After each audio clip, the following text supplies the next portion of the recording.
Hindi naman magtatagal yan. Tumbok. Saan kasi nakatingin si kuya eh. Kuyang nakamotor eh. Ulan! Ulan! Sige lang bumusga. Ulan! Ulan! Anong kapo-kapote? Walang kapo-kapote. Hindi lalak. Putan, lumalakas. Ayan na. Lumalakas na. Tangina mo. Ayan na, lumakas. Silong, silong, silong. Ang lakas.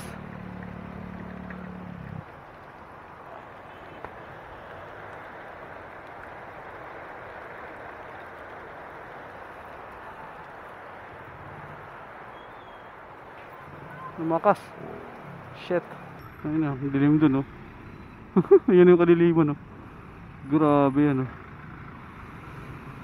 Ayan na. Ayan na ulit. Kadiliman. Ayan oh, grabe yan. Lakas nyan. Dilim eh oh. Laki yung sakop oh. Ayan, makarating na agad tayo. Wala pa naman silungan dito kung sakali dito umulan. May hangin oh. Nakalakas na. Ayan na. Parating na yung ulan.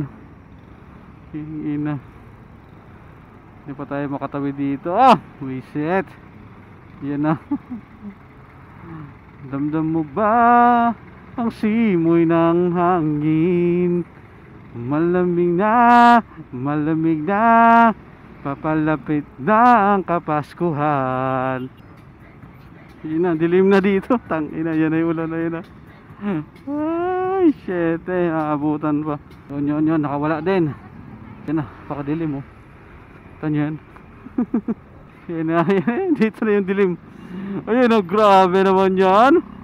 Galit na galit. Galit na galit yung kadiliman sa atin ah. Ayan na siya. Yan na yung ulan. Ulan, ulan. Sige lang bumusga. Ulan. Ulan. Bumusga ulan. Ang dilim-dilim mo ulan. Di na magkakapote. Di na malalakas yan eh.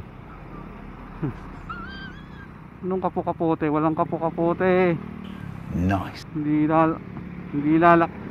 Putan, lumalakas. Ayan na. Lumalakas na. Tangina mo. Ayan na. Same spot ang puti ko. Shit. Ayan na, malakas.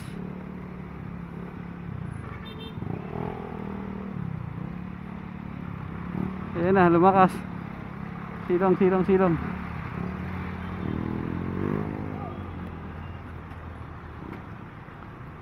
Shit. Tayo masilungan. Ayan na, lumakas. Ayun, laki. Ang lakas.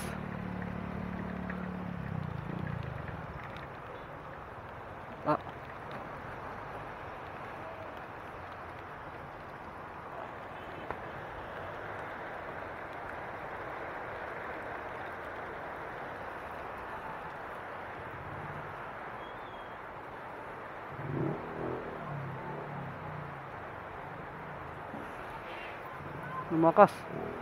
Shit.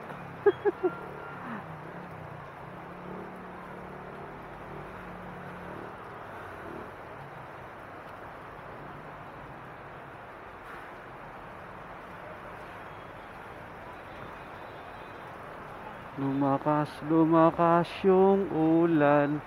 Lumakas, lumakas.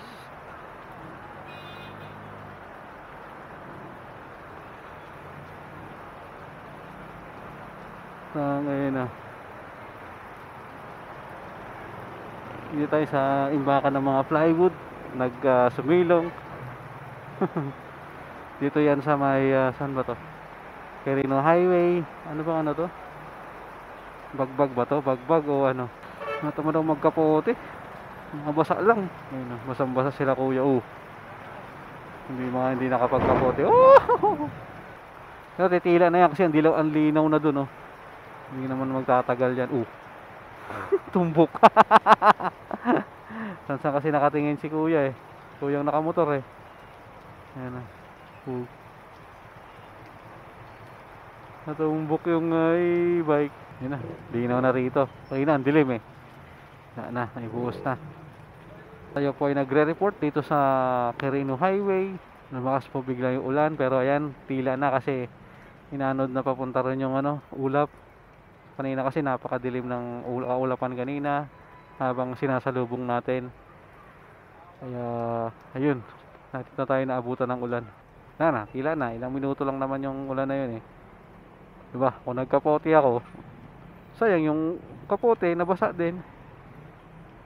Hindi naman magtatagal yung ulan. So ayan tila na, ambon-ambon na lang. Pero kaya na siguro yan. Kaya na.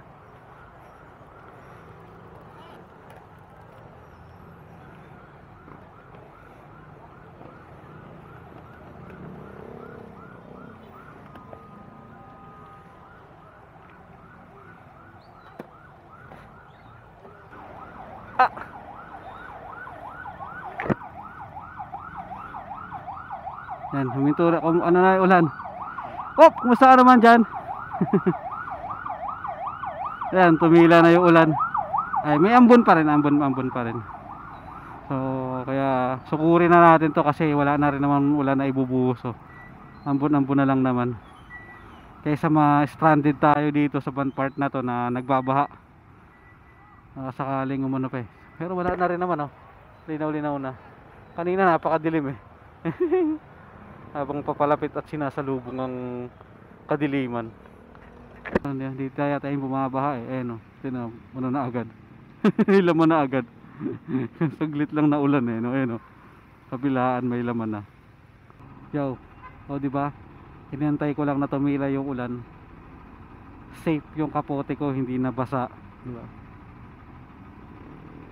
Kung nagkapote ako, saglit lang yung buhos ng ulan eh. Buti na lang meron tayo agad na nasilungan na area. Isa kasi mahirap sa gilid-gilid sa mga gutter kasi baka may mahagip na sasakyan yung motor. Siyempre sisilong ka, tapos yung motor mo nasa bangketa, kaya mahirap yung sa gilid-gilid. Kaya hanggat maaari may space na pagsisilungan para sa motor, para at safe din yung motor mo or hindi rin nakaka-obstruct sa iba. Kasi katulad kanina, di ba, traffic, tapos yung motor nasa gutter nakaparada di ang sikip, lalo sumikip. Kaya buti na lang.